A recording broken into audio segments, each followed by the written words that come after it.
Oi, eu sou a Aymara e estou aqui para apresentar para vocês mais uma edição do Cinearte Variety, o seu programa semanal de variedades e entretenimento.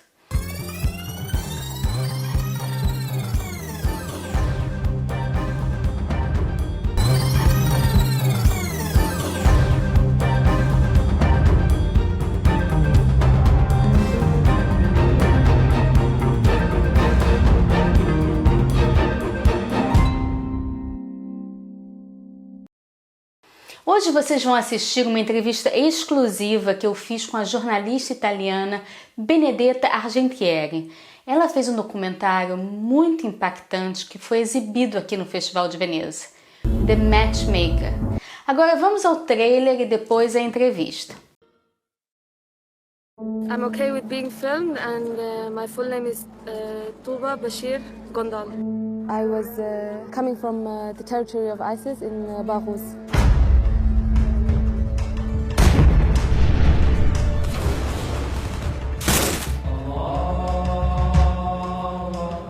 In my mind, it was Muthana al-Britannia, which was the name she used. She was hugely prolific on Twitter. I wish I never met her anyway. And clearly also a recruiter. I'm just speaking openly on Twitter, you know? I never recruited anyone specifically, no. مكرن جنيوان والله جنيوان شميرة بيستر بمكر. I have no knowledge about this. جاي قومت تشتكنا كده وهرا بيستري.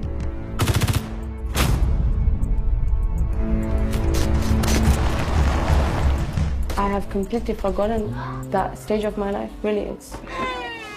داعش لفي داري بنكت أما هين هيا يعني هين خلايوي هيا هين فكري هيا إيديولوجياوي هيا جبوي كي يعني هيا نجو خلاص بويا.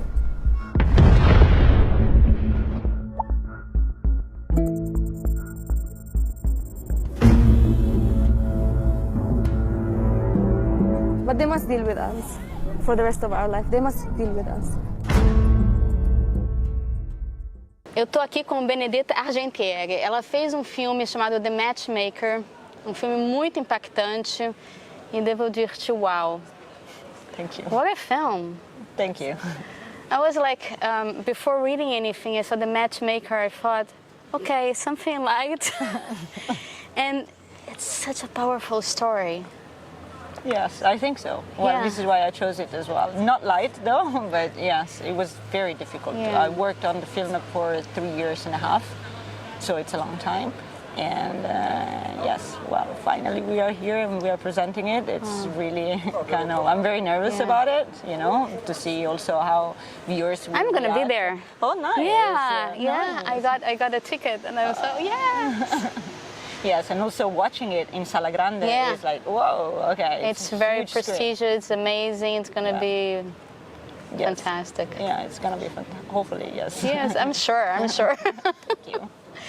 I wanted, if you could tell us a little bit from your perspective, because I think the world, at least from my opinion, missed the right information. You got the access to the right information. What is this war and what's ISIS and how does those women live? I think that there is, yes, you're right. It's there is a lack of access of information, but also I think that in general the media mainstream decided what ISIS was for a woman. No, so at the beginning, especially, a lot of people thought that women were going just to Syria to stay at home, and this is not true. It's factually untrue. And the woman had a lot of possibilities. They could do a lot of different things, and they just forget, you know, like the Taliban images of women just staying at home. No, the women in ISIS could be doctors, they could be teachers, they could fight, they could train other women, they could be part of the moral police for women. And so, I mean, they had a variety, but most importantly, they have the responsibility of raising the next generation of jihad. which is something that they take very seriously, and it's happening right now in Syria because of the conditions that the Western states have left them into. So they are in these camps in which they basically, the autonomous administration has asked many times for the foreign countries, and even actually the United States several times appealed to several countries, say, take your citizens back. But nobody wants to take them back. And so they are left in this limbo in which, it's very difficult, first of all, to control them, but then to ensure that there is a security, because Turkey is attacking the area all the time and actually enabling them to escape.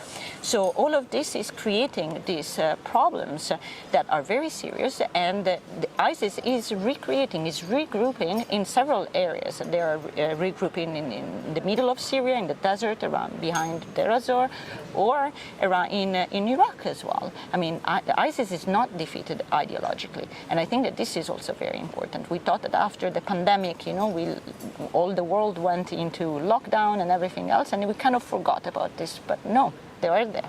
They're still here, and we do not know where they could strike. What next. is ISIS? Because we, I think, regular public think, oh, it's a terrorist organization, right? That's what I think. And what do they want? What do they fight for? They are, it's an Islamic radical organization, and they basically want two things. They want to create their own states, and this is why they created the Islamic State, and they want, to fight all the infidels, and the infidels are everybody else but them, including other Muslim sects. Shias are infidels for them, not Wahhabis, so there are all the different sects of Islam, If they are not with them, then they are infidels. Oh, wow. So, yes. So basically everybody is infidel. Everybody, yes. That's tough. Yes.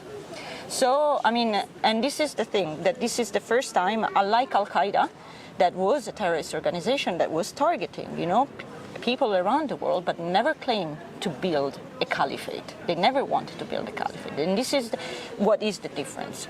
The Islamic State have built a caliphate and control the territory, and they started to live under their own rules.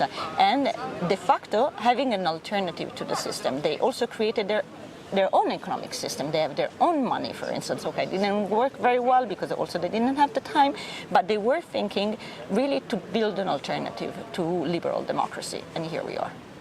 Wow, seems like more dangerous. We don't get peace anywhere.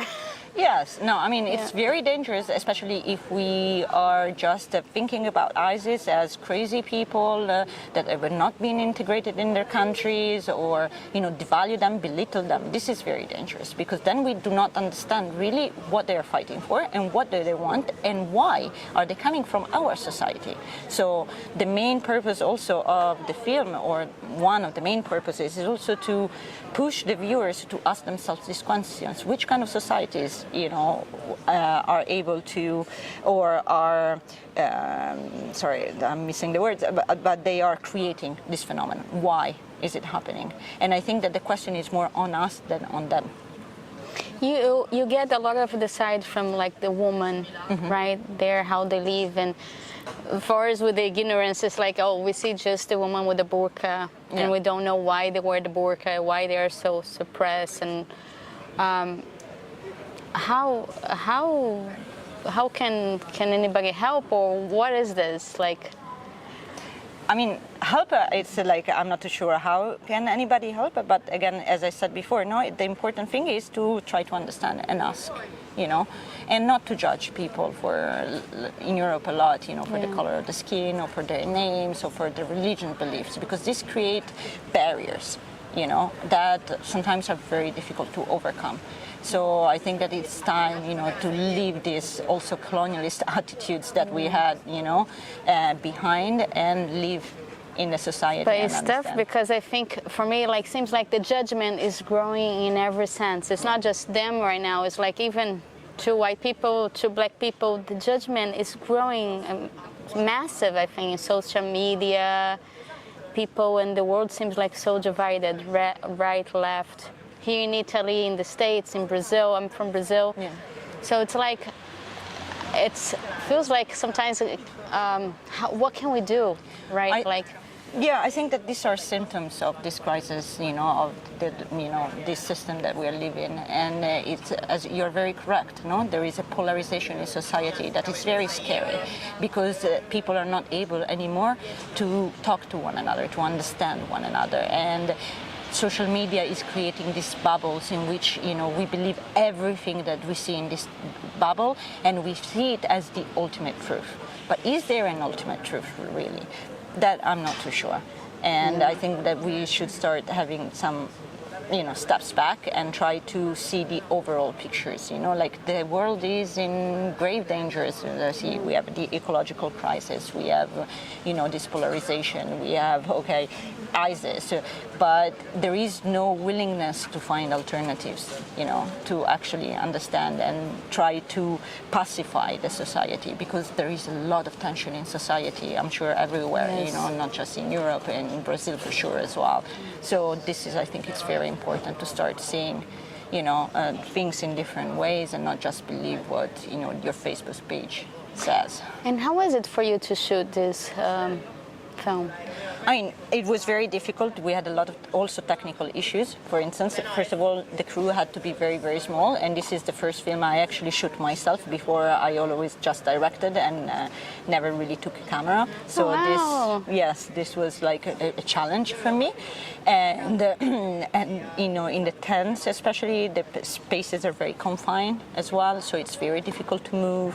It's very difficult to find, the right, and especially it was very, very hot. When you have 48, 50 degrees, sometimes the camera just shut off. And it's really frustrating, because maybe you're in the middle of something and you're like, this is not the set. So and then you get the talk that you want. You get to the point. You're working to get to that level, and then...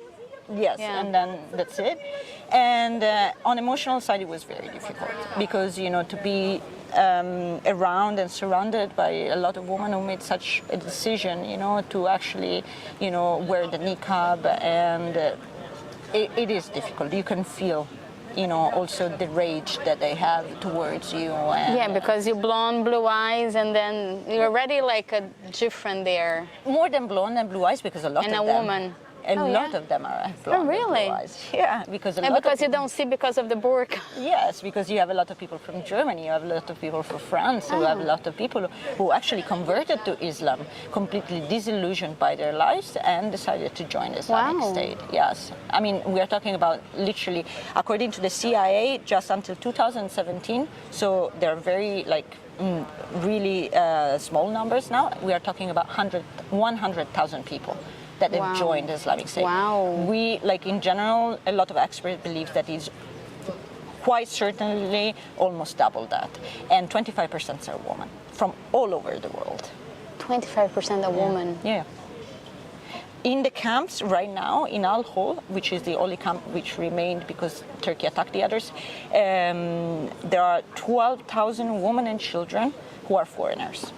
Wow. From 48 different countries, and you have a whole spectrum of that, and this is creating, of course, a lot of problems. And because, as I said at the beginning, the states do not want to repatriate them.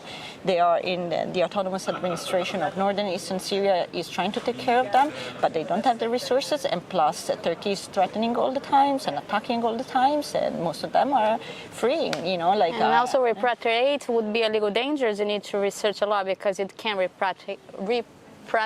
I can't pronounce it. Repatriate. Yeah, but at the end of the day, I mean, if you are a citizen of the state, can the state really strip your citizenship like this? Can they? I'm not too sure they should, because today is ISIS, but tomorrow we do not know. And this is becoming very arbitrary. Serious situation. I didn't even ever imagine that could happen. Yeah. Yeah.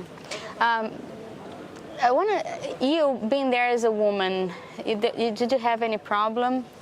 In northern eastern Syria, for sure, no. Because in northern eastern Syria, what's happening is that there is a revolution going on that has main emphasis on ecology, direct democracy, and women's liberation. And to be honest, you can see it everywhere. So you can see women working everywhere. You can see women in top positions, in middle positions. There is a system of co-presidency. So everything, has a co-responsible, a man and a woman, in order for the woman, if they have any problem, they are able to go to woman. So on that side, in that area, I felt very, very safe, even sometimes even safer than in places in Europe, But, of course, you are traveling through a war zone. It's like sometimes you do not know what could happen, and sometimes a lot of accidents happened. And now, I started going to Iraq and Syria as a foreign correspondent in 2013. And, of course, there have been a lot of situations that were extremely difficult, in the middle of war zones. But, here we are. What does drive you to get to those things? I would be so afraid. Of course, I'm also afraid. Everybody, everybody should be afraid. The fear is a very healthy feeling, that keeps you alive. Of course, if you get terrorized by the fear, then it's a problem. But fear is what keeps your senses awake. And so you are more aware of what's going on, because if you start not having fears anymore, then you don't check your surroundings a lot. I think that what drives me mainly is to tell stories. And to tell stories from a woman's perspective has become very important for me, because I think that women should tell women's stories and not just leave it to the man. And I think it's very important in journalism. Now we are seeing shifts, we're seeing how things are changing, but when I started 20 years ago, it was not really like this. And I'm really, really, really glad that we are starting to see more women directors, more women correspondents. Yeah, I'm so happy. Yes, and it's very empowering. Yes. Congratulations to you, we're all together doing this. And I think it's extremely important. But, sometimes my family is not super happy about me doing certain things, but at the end of the day, I always wanted to do this, and I'm very grateful and privileged that I can do it. Where are you from? Italy. Where? In Milan. But sei milanese. Yes, but I lived many years in the States. I went to Columbia University as well, and wow. Yes. That's why. When you do those interviews and you get right to the information, before you do the interviews, you know exactly the information you're gonna get and you want to get, because sometimes it's hard to get them to say what you want, right? Yeah, but how do you? Yes, but you also what you've seen is a cut of 1 hour and a half out of 7 hours and a half interviews. So I had a lot of time, and no, I usually try not to have a preconceived idea what I want from interviews in general, not even from her. My main objective is to understand. And therefore, all my questions are there for me to understand. Because if I don't understand, then that means that there is something fishy going on. Because I really put a lot of thoughts into this. So I asked, why, how. I ask a lot of follow-up questions in order for, her in this case to really kind of elaborate. I think that talking with me, she also understood stuff that she has not understood before, if it makes sense, no? Because we had to go a little bit more in depth. Because in the moment that you're asking somebody to elaborate on such a life-changing decision, and giving her the time, especially in documentary, because it's very different from TV. In TV, you have really few minutes to really grasp this, but I had a long time. And therefore, I think this really helped me to get to the core of her own decisions, I think. Is it dangerous for her? What? To have this documentary out, or? She's in prison now. Oh. She's in prison, she's in France, and she's waiting for trial. And I do not know if it's dangerous for her. We talked a lot about if she really wanted to do it or not. I never forced my hands. I never tried to trick her into this because, otherwise I wouldn't have been able to spend so much time with her. And I think that this was very important and ethical from my part to tell her exactly, I'm gonna make a documentary to understand why you left. Why? And she was like, okay, let's do it. and then it's her own decision. She's in prison now waiting for trial, as I said, and she's risking between 10 and 30 years in France. So we will see. We do not know when the trial will be. It's unclear, and she might have to wait still some years. I want to say congratulations. I was very impressed with your work, and really, really, wow. And I want to ask you if you want to finish up with a message, or there's something that I might not have asked that you think is important for people to know, and from what you have collected in there. That's a difficult one. No, I think that, my major hope for the film is to be shown, and most importantly for people to ask themselves questions. I hope that, my own thoughts were not so present, because this will allow for the people to elaborate their own answers to the questions that I posed to her, or maybe just to ask more questions. I think it's important, As a regular person, I keep I go thinking, what can we do? What can we do? What can we do? But I don't know what can we do in certain situation or anything to help anybody in that sense. Not to help anybody, just to help ourselves. Yeah, I think it's very important, to be aware that this is a situation that it is going on, and it's still going on, and that there are people, especially the Syrian Democratic Forces, that are trying very, very hard to keep these people, while the various states decide what to do with them, and we owe them. In a sense that they fought ISIS when we asked them, when the international coalition asked them to fight. They fought, they lost a lot of soldiers as well themselves, and I think that we owe them to support them and to prevent Turkey to actually destroy this democratic experience that they are trying to implement in a country that has been turned by civil war for more than 10 years. And this is, I think, also it's very important, not to go back to the Syrian regime, but to find an alternative, a democratic alternative to the Middle East. I think it's an obligation that we have. Do you think Russia has any influence on that? On what exactly? On the Syria war and all this yes, ISIS of course. Stuff. Syria has supported Bashar al-Assad since 2015, and yes, they have an influence in the sense that Russia has the responsibility to push Assad, in this case, to negotiate with the autonomous administration, because the autonomous administration today controls 1/3 of Syria, and everybody is living, peacefully, and they're trying to rebuild their society, to rebuild their lives in a more democratic way, having elections, having women participating, fighting a lot of different things within their own society. And the responsibility of Russia is actually to continue sustaining a dictator such as Bashar al-Assad.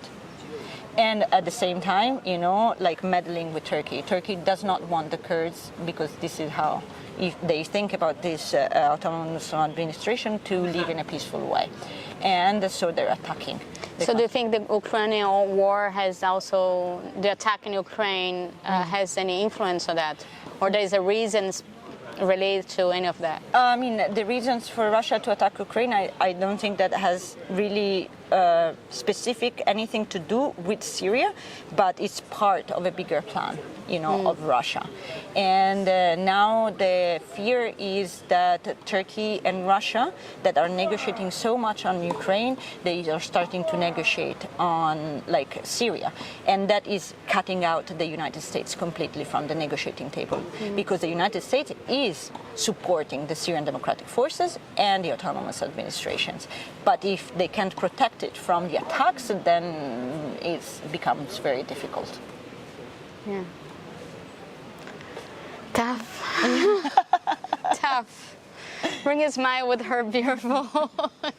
I know I should trust you. You really have this wonderful energy that you pass a lot of trust and warmth and knowledge, and congratulations for your work. Thank you so much. Thank you so much. And I am really happy that you enjoyed it. Thank you. It's very important.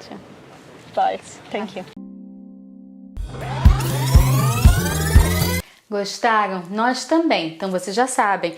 Próxima sexta-feira, Cinearte Variety, comigo, Aymara Lima, aqui no VRT Channel.